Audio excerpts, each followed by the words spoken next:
En este vídeo vamos a tratar un tema que trae muchas dudas aunque lleves mucho tiempo con JavaScript, ya sea porque nadie te lo ha explicado o bien porque no hayas decidido tomar el tiempo en aprender sobre ello.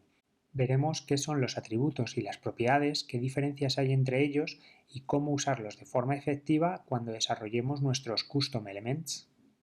Si quieres aprender las bases del desarrollo web para entender cómo funcionan los frameworks actuales, quédate a ver este vídeo, suscríbete y dale a la campanita para recibir notificaciones de nuevos vídeos que haga. Como bien sabéis, el W3C es una comunidad internacional liderada por Tim Berners-Lee, el inventor de la web, y su misión es llevar la web a su máximo potencial. ¿Por qué os cuento todo esto? ¿Qué relación tiene con los atributos y las propiedades?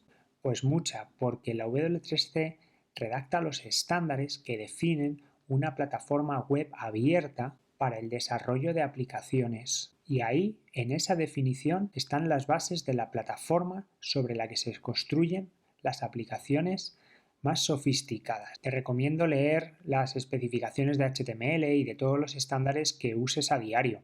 En este vídeo os voy a guiar por esa documentación para que le perdáis el miedo. Para entender el tema de hoy debemos saltar al apartado 2.1, terminología. Os dejo el enlace por aquí y en la descripción. En esta sección hablan de que se refieren con atributos tanto a los atributos de HTML como a los atributos IDL, que significa Interface Definition Language. Y también dicen que cuando no está claro, hablarán de atributos de contenido para los atributos HTML y atributos IDL para los atributos de interfaz. ¿Qué son los atributos de contenido y los atributos de interfaz? Los atributos de contenido son aquellos que estableces desde el contenido, escribiendo código HTML. Estos atributos también puedes leerlos o escribirlos desde JavaScript con el método getAttribute o setAttribute. Por otro lado, IDL, Interface Definition Language, es un lenguaje de definición de interfaces agnóstico al lenguaje de programación. Es decir, son los atributos de la clase que implementan los elementos HTML. A estos atributos también se les conoce como propiedades. Y es aquí donde reside la primera diferencia. Los atributos son siempre strings, cadenas de texto. En HTML no puedes escribir otra cosa que no sean cadenas de texto. Y las propiedades pueden ser de cualquier tipo, ya sea simple o complejo.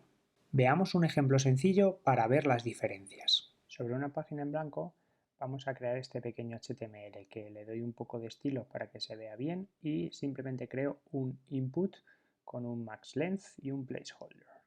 Si yo accedo a ese elemento y accedo a sus propiedades, por ejemplo max length, veis que está en modo camel case. Sin embargo, si quiero recuperar el atributo max length, debo de ponerlo con minúsculas.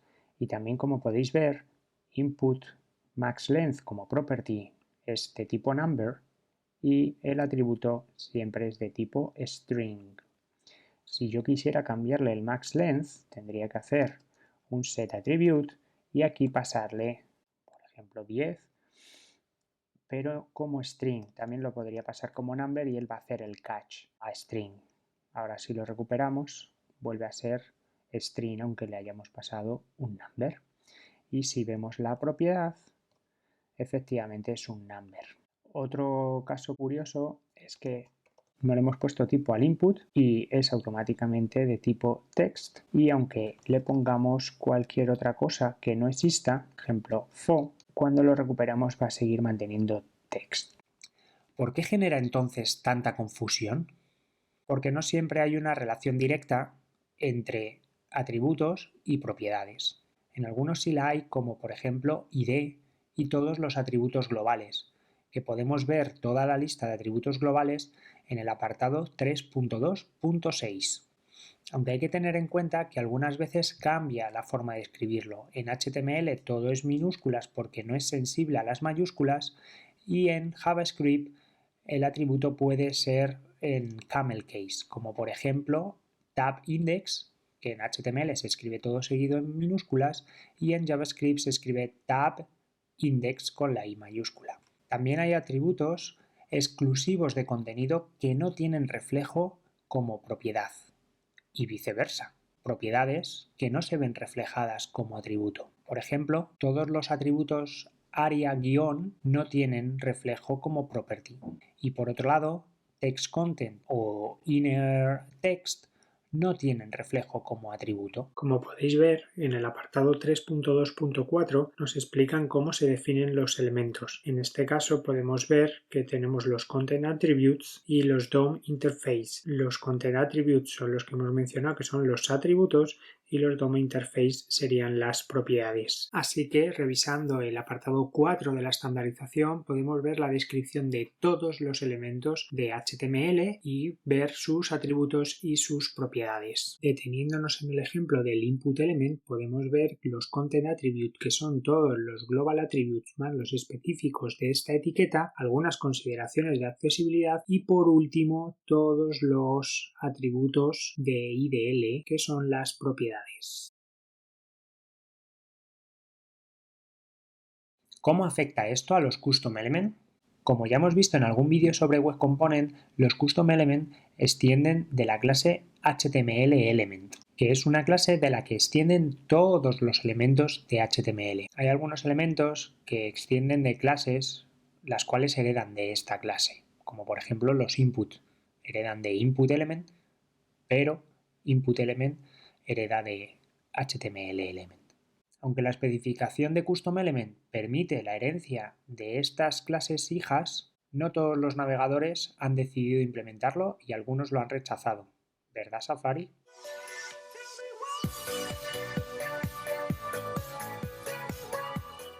Cuando desarrollamos un Web Component, implementamos una clase que manejará ese elemento de HTML. Todo lo que definamos ahí serán atributos de nuestra clase, por lo tanto, propiedades. También tenemos que decidir cuáles de estas propiedades queremos que se reflejen como atributos y con qué nombre. Vamos a ver una demo de cómo hacer un componente vanilla y gestionar atributos y propiedades. Aquí tenemos nuestro counter, que es un web component, y vamos a ver cómo gestionar los atributos y las propiedades de este componente, que va a ser el valor que se muestra aquí. Vamos a ver las opciones que tenemos. La primera opción es que sean los atributos la fuente de verdad. Podemos hacer un getter y un setter de nuestra propiedad counter y después simplemente actualizar cada vez que cambien los atributos. De esta manera, todas nuestras propiedades, en este caso counter, estarían reflejadas como atributo. Recordad que tenéis que convertir los atributos que son de tipo string al tipo que queráis. En este caso queremos un number. Y luego el set, en este caso da igual porque se hará internamente el paso a string. De esta manera todas nuestras propiedades se ven reflejadas como atributo. Vamos a ver cómo interactúa con el DOM. Aquí vemos nuestro contador que efectivamente pone counter 0 y cada vez que clicamos se va actualizando el atributo. Así que tiene un reflejo inmediato como atributo. Tenemos una segunda opción, que es que las propiedades sean la fuente de verdad de nuestro componente. En este caso tendremos que utilizar una variable privada para almacenar el valor del contador y cada vez que cambie el atributo leerlo y guardarlo como propiedad. De esta manera es la propiedad nuestra fuente de verdad. Vamos a ver cómo interactúa con el DOM en este caso. Como veis, el componente es el mismo, pero ya no se ve el atributo. Sigue funcionando exactamente igual, pero no se ve reflejado el atributo. Si quisiéramos reflejar el atributo, simplemente tendríamos que setear el atributo cada vez que el valor de la propiedad cambie. Si volvemos al componente, veis que está el counter y cambia el atributo. De esta manera tendríamos el mismo funcionamiento que si los atributos fueran la fuente de verdad. En este caso, no nos interesa que se refleje el atributo, puesto que no nos va a aportar ningún valor que esté en el DOM y implica una actualización del DOM con cada cambio en la propiedad con su implicación en el rendimiento. Así que salvo que queramos utilizar esas propiedades en el CSS, no suele tener mucho sentido reflejarlas como atributo, ya que siempre vamos a poder leer los atributos y no siempre tenemos que establecer los atributos. Es cierto que los atributos y las propiedades a veces causan confusión cuando usas algunos frameworks o librerías. Y suele ser porque algunos de los frameworks usan solamente el concepto propiedad y no tienen en cuenta HTML. Esto causa confusión cuando usas framework porque suelen tratar las properties, aunque la mayoría tienen en cuenta los atributos. Pero en el caso de React no entiende de atributos, únicamente trata con propiedades. Es decir, no usa el estándar HTML y solamente usa JavaScript. Al no diferenciar entre atributos y propiedades, no convierte los strings a tipos complejos y viceversa. Es como si tú trataras de hacer un setAttribute de un array. HTML no va a ser capaz de hacerlo o hará un toString directo del objeto. Por lo tanto, escribirá el famoso object. Si solo usas React, todo funciona. Pero ¿qué sucede cuando intentas meter un web component estándar dentro de React? Pues que cuando le asigne un atributo no lo convertirá a string y tratará de asignarle el objeto completo. Por lo tanto, si nuestro custom element espera recibir un string y nosotros parsearlo a objeto o array, no seremos capaces. Podríamos decir que React entonces es el Internet Explorer de los frameworks. Así que si pretendéis usar Web Component dentro de React, tened en cuenta que no se hace el paso a string de esos objetos complejos usando el famoso JSON.stringify. Si queréis ver todas las librerías que son compatibles con los Web Component o qué nivel de compatibilidad tienen las librerías o framework que estáis pensando usar, podéis entrar en customelementeverywhere.com y descubrir ahí toda la puntuación que tienen los diferentes frameworks y librerías. Esto ha sido todo. Espero que os haya resuelto alguna que otra duda sobre atributos y propiedades, que le perdáis el miedo a la documentación de la W3C, que la primera vez sé que impacta un poco, pero es muy útil y os aconsejo de nuevo que os la leáis. Si os ha gustado este vídeo, darle al me gusta y comentadme qué os ha parecido, qué queréis que trate en otros vídeos y estaré encantado de solventar esas dudas y que sigamos conociendo la plataforma y qué se puede hacer con ella. Nos vemos en otro vídeo. ¡Hasta luego!